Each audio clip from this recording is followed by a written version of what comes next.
ஒரு குட்டி கதை. ஒரு கிராமத்தில் ஒரு நேர்மையான இளைஞன் வாழ்ந்து வந்தான். Is very honest. அவன் அதுக்காகவே நிறைய கஷ்டங்கள் அனுபவித்தான். ஏன்னா வேலை கிடைக்கிறது அவனுக்கு பெரிய கஷ்டமாக இருந்துச்சு. வேலையில் சேர்ந்தாலும் பொய் சொல்லாமல் நேர்மையாக இருக்கிறதுங்கிறது ஒரு பெரிய சேலஞ்சாக இருந்தது அவனுக்கு.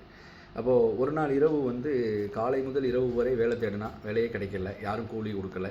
வேறு வழியே இல்லாமல் உண்பதற்கு கூட உணவு இல்லாமல் தன்னுடைய வீட்டை நோக்கி அவன் நடந்து போயிட்டு இருக்கும்போது தூரத்திலிருந்து ஒரு முதியவர் அந்த இளைஞனை கூப்பிட்றாரு. இளைஞனே, எனக்கு நீ ஹெல்ப் பண்ண முடியுமான்னு கேட்குறாரு. அப்போ இளைஞன் பக்கத்தில் போகிறான். ஒரு 3 மூட்டைகளோடு நிற்கிறாரு. அந்த மூட்டைகளை எனக்கு 2 மூட்டைகளை நான் கொண்டு வந்துடுவேன், ஒரு மூட்டையை என்னுடைய கிராமத்துக்கு நீ எடுத்து வரணும், அப்படி கொண்டு வந்தாக்க உனக்கு 3 தங்க நாணயங்கள் தர்றேன் அப்படின்னு சொல்கிறாரு. உடனே அந்த இளைஞனுக்கு ரொம்ப சந்தோஷம். நோ ப்ராப்ளம், நான் உங்களுக்கு ஹெல்ப் பண்ணுறேன் அப்படின்னு சொல்லி நினச்சினான். அந்த டாஸ்க்கை ஏற்றுக்கிட்டு அந்த ஒரு மூட்டையை தூக்க போகிறான். உடனே அந்த முதியவர் சொல்கிறாரு, இளைஞனே, அந்த மூட்டையில் முழுவதும் செம்பு நாணயங்கள் இருக்குது, நான் எப்படி உன்னை நம்பி தர்றது, நீ இதை கொண்டுட்டு ஓடிட்டேன்னா நான் என்ன பண்ணுறதுன்னு கேட்குறாரு அந்த முதியவர். உடனே அந்த இளைஞன் சொல்கிறான், நான் ரொம்ப நேர்மையாக இருக்கணும்னு விரும்புகிறேன், எனக்கு திருடுறதோ பொய் சொல்கிறதோ யாரையும் ஏமாற்றுவதோ எனக்கு பிடிக்காது, அதனால தான் நான் இந்த ஊரில் நான் ரொம்ப கஷ்டப்படுறேன், ஸோ அதனால் என்னை நீங்கள் தைரியமாக நம்பி தரலாம் அப்படிங்கிறார். உடனே அந்த முதியவர் அதை நம்பி என்ன செய்கிறாரு, அந்த மூட்டையை அவன்கிட்ட கொடுத்துட்றாரு. கொஞ்சம் தூரம் நடந்து போகிறாங்க. அந்த ஊரை கடப்பதற்கு முன்னால் ஒரு ஆறு தென்படுது. அந்த ஆறை கடந்து போகணும். உடனே அந்த இளைஞனை பார்த்து அந்த முதியவர் சொல்கிறாரு, இளைஞனே, என்னால் இந்த ஆற்றை 2 மூட்டைகளை கொண்டு கடக்க முடியாது, ஏன்னா நான் உள்ளே மூழ்கிடணும்னு பயமாக இருக்குது, என்னுடைய 2வது மூட்டையவும் நீ என்ன செய்ய, நீனே சுமந்து கொண்டு தங்க முடியுமா, இன்னும் ஒரு 3 காயின் உனக்கு நான் தங்க நாணயங்கள் தந்துடுறேன்னு சொல்கிறாரு. உடனே அந்த இளைஞன் ஓகேன்றான். அந்த மூட்டையை கொடுப்பதற்கு முன்னால் அவன்கிட்ட சொல்கிறாரு, இது முழுக்க வெள்ளி நாணயங்கள் இருக்குது, உன்னை நம்பி நான் தரலாமான்னு கேட்குறாரு.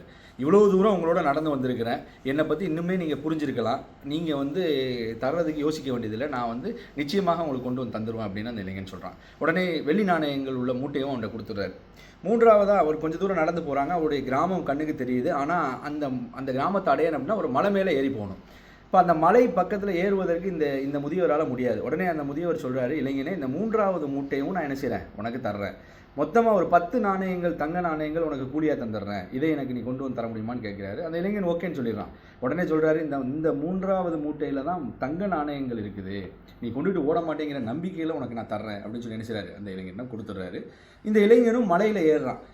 நேர்மையாக வாழணுங்கிற அந்த இளைஞன் நடந்து போகும்போது அந்த தங்க மூட்டைகள், வெள்ளி மூட்டைகள், செம்பு நாணயங்கள் இருந்த இந்த மூட்டைகள் அவன் கண்ணுக்கு முன்னாடி வருது.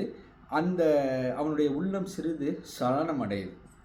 இவ்வளோ நாள் தான் நம்ம இப்படி வாழ்கிறது, இந்த மூட்டையோடு தப்பிச்சு போயிட்டா இந்த முதியவரால் நம்மளை பிடிக்க முடியும் அப்படின்னு நினச்சி என்ன செய்யலாம், ஒரு நிமிஷத்தில் அவனுடைய நேர்மை, அவனுடைய கொள்கை, அவனுடைய பழக்க வழக்கங்கள், இத்தனை நாள் கட்டி காப்பாற்றி அவனுடைய லெகசி எல்லாத்தையும் தூக்கி போட்டுட்டு அந்த 3 மூட்டைகளோட ஓடி போயிடறான்.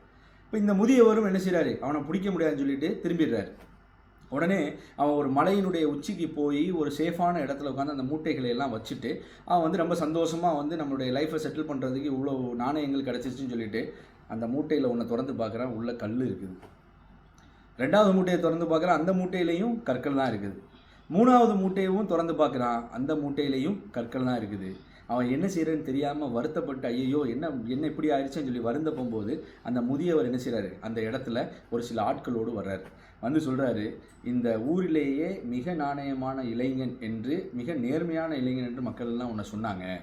என்னுடைய அரசாட்சிக்கு, நான் இந்த நாட்டினுடைய அரசன், என்னுடைய அரசாட்சிக்கு எனக்கு பின்னால் ஒரு நேர்மையான நபரை நான் ஆட்சியில் அமர்த்தணும்னு நினச்சி நான் தேடிக்கிட்டு இருக்கிறேன், அதுக்கு தான் நான் உன்னை சூஸ் பண்ணேன், ஆனால் நீ இவ்வளோ மோசமாக நடந்துக்கணும்னு எனக்கு தெரியலைன்னு சொல்லி என்ன செய்கிறாரு, அவனை சிறைச்சாலைக்கு அனுப்பிவிடுகிறார்.